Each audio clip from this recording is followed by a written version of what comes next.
तिवाचलं पङ्गं लङ्घयति गिरिं यत्कृपातमहं वन्दे श्रीगुरुदिनतारम्। वाञ्छाकल्पतरुभ्यश्च कृपासिन्धुभ्यैव च पतितानां पावनेभ्यो वैष्णवेभ्यो नमो नमः। जय श्री कृष्ण चैतन्य प्रभु नित्यानंद श्री अद्वैत गदाधर शिवासादि गौरभक्तो गोविंद।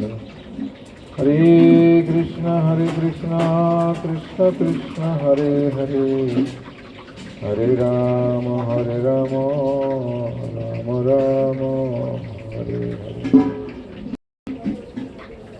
चतुर्लक्षाणि मानवाः, 4 লক্ষ প্রকারের মানুষ আছে। এই 4 লক্ষ প্রকার মানুষের মধ্যে 4 প্রকার লোক ভগবানের ভজন করে। তারা কারা? अर्थ अर्थार्थी जिज्ञासु ज्ञानी च भरतर्षभ। अर्थ अर्थार्थी ज्ञानी और जिज्ञासु,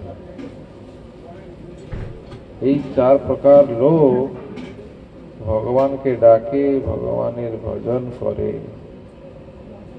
আর 4 প্রকার লোক ভগবানকে ডাকে না। তারা কারা? মূঢ়, নরাধম, মায়া অপহৃত জ্ঞান, আসুরম ভাবমাশ্রিত। মূঢ় ব্যক্তি, নর থেকে অধম, যাদের কোনো জ্ঞান নেই। মায়া অপহৃত জ্ঞান,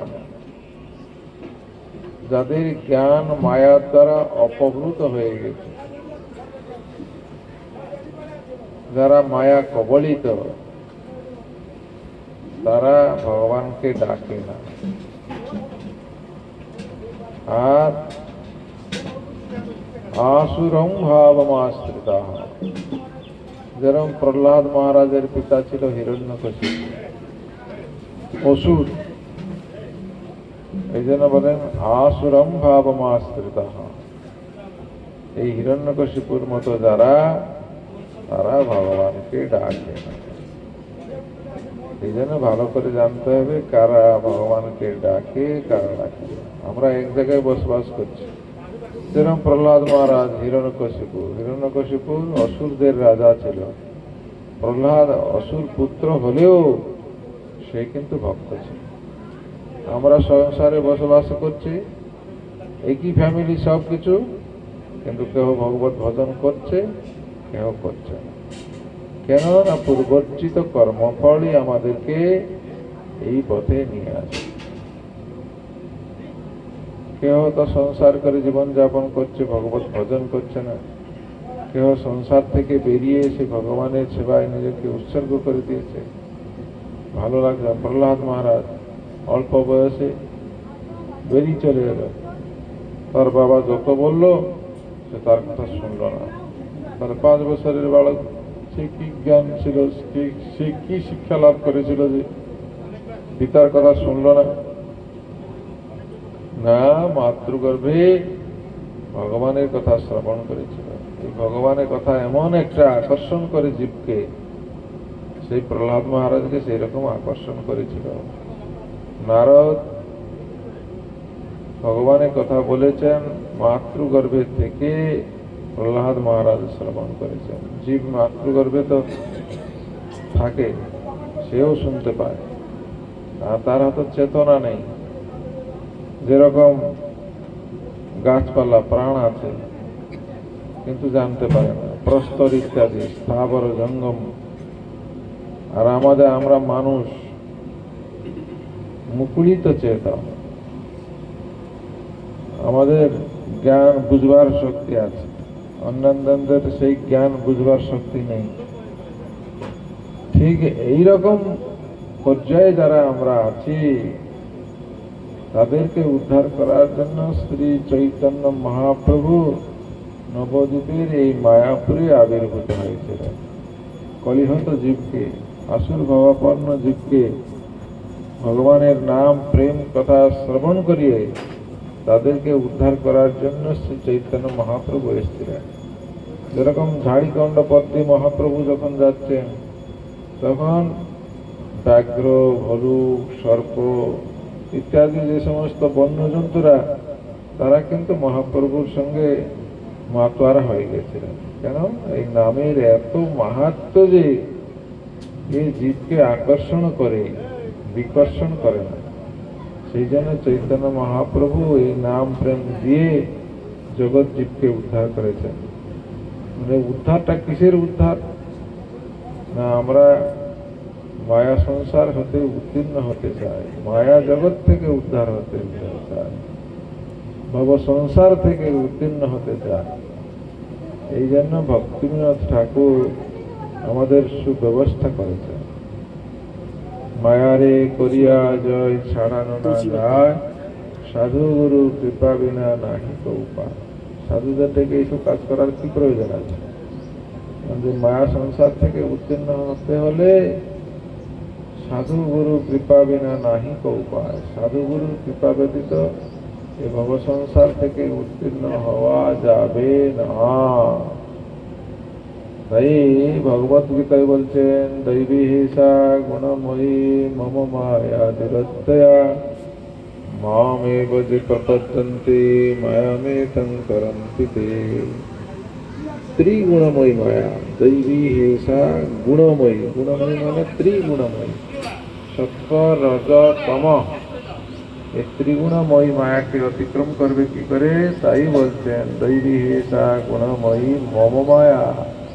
ভগবান বললেন এই যে মায়া বিকার, এই মায়াকে আমি তৈরি করেছি, মম মায়া। মায়াকে অতিক্রম করতে হবে কি করে? মায়া থেকে উদ্ধার পাওয়া যাবে কি করে?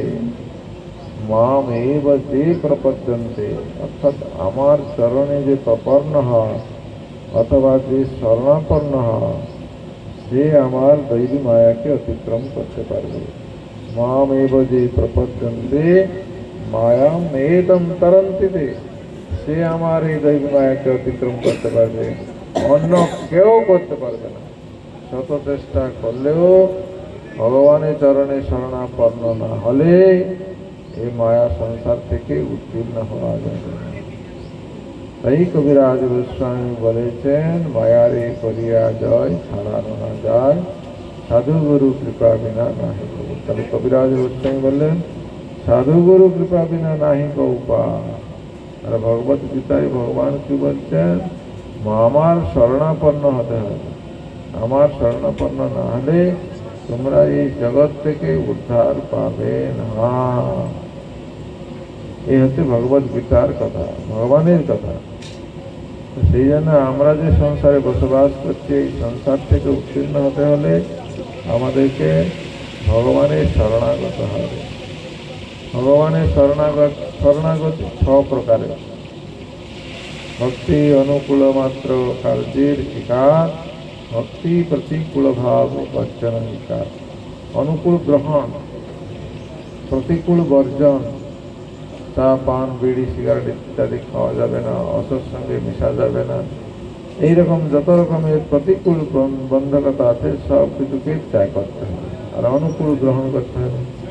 ভগবান প্রসাদ গ্রহণ করতে হবে, ভগবানের আরতি দর্শন করতে হবে, ভগবানের মন্দির পরিক্রমা করতে হবে, ভগবানের কথা শ্রবণ করতে হবে, ভগবানের কথা কীর্তন করতে হবে ইত্যাদি কথা। এই জন্য একটা হচ্ছে অনুকূল গ্রহণ, আর একটা হচ্ছে প্রতিকূল বর্জন। রক্ষিষ্যতি ইতি বিশ্বাস গোত্রতি বর্ণম তথা। ভগবান যে আমাদের রক্ষাকর্তা, আর কেউ আমাদের রক্ষাকর্তা নয়, এই জ্ঞান আমাদের আনতে হবে। এই জ্ঞান আনতে হবে, অন্যান্য দেবদেবীর আরাধনা করলে হবে না। রক্ষিষ্যতি, ভগবান একমাত্র রক্ষাকর্তা, ভগবান শ্রীকৃষ্ণ একমাত্র পালনকর্তা, আর ভগবান হচ্ছেন স্বতন্ত্র, জীব হচ্ছে পরতন্ত্র। এই জ্ঞান রাখতে হবে। যে আমরা পরতন্ত্র। আমরা বলি আমরা ভারতবর্ষে জন্মগ্রহণ করেছি, আমরা ভারতবর্ষের নাগরিক, সুতরাং আমরা স্বতন্ত্র। কিন্তু তা বললে হবে না। জীব কখন স্বতন্ত্র হতে পারে না? জীব পরতন্ত্র, ভগবান স্বতন্ত্র। আর একটা হচ্ছে দৈন্য। আমাদের দৈন্যতা রাখতে হবে। সবকিছু মূলে হচ্ছে দৈন্য। দৈনে দয়া, অন্যে মান, প্রতিষ্ঠা বর্জন, চারি গুণে গুণী হয়ে করহ কীর্তন। বলছেন তুমি ভগবত কথা কীর্তন করতে চাও, কোনো আপত্তি নেই, কিন্তু তোমার যোগ্যতা থাকা দরকার আছে। যেরকম স্কুলে বেসিক ট্রেনিং না নিলে প্রাইমারি স্কুলে পড়াতে পারবে না, হাই স্কুলে বিএড ট্রেনিং না নিলে পড়াতে পারবে না, ঠিক সেই রকমই ভগবত রাজ্যে ভগবানের কথা পরিবেশন করতে হলে তাকে কিছু যোগ্যতা হাসিল করতে হবে। সেই যোগ্যতাটা কি না? দৈন্য, দয়া, অন্যকে সম্মান দেওয়া আর প্রতিষ্ঠা বর্জন। দৈন্য, দয়া, অন্য মান আর প্রতিষ্ঠা বর্জন। তাহলে দৈন্য, দয়া, অপরকে সম্মান আর প্রতিষ্ঠা বর্জন, এই চারটে গুণ থাকলে তবে সে ভগবানের কথা কীর্তন করতে পারবে। সেই জন্য শ্রীমদ্ ভাগবত